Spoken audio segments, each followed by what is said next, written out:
Panibagong araw, panibagong vlog. Just keep on watching. So ngayong araw ay gagawa tayo ng DIY butterfly light. Kasi gagamitin natin ito sa pagde-decor. By the way, mga mom and sir, kapag hindi ka po nakapag-follow, i-follow nyo na ako. Like and share para lagi update.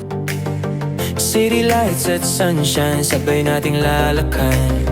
So, heto na nga ho mga mom and sir, kami ay pupunta sa Barangay Kasangyangan dahil nga ho, may gaganapin na wedding na tinatawag sa mga Muslim wedding ay pagkawin.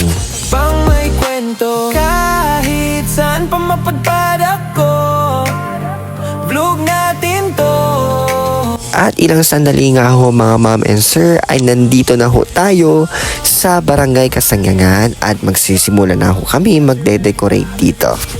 Song from the streets to the sky, lagi kang kasama.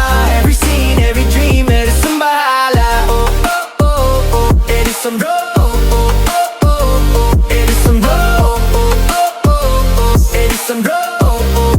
At ilang sandali nga ho ay tapos na ho kami mag-decor.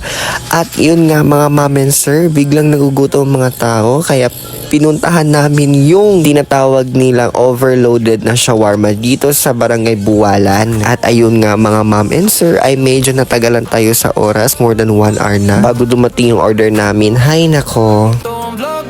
At hindi nga nakayanan siya namin in the midnight of the 12 a.m. Ayan ho mga mom and sir, kami ay biglang nagugutom.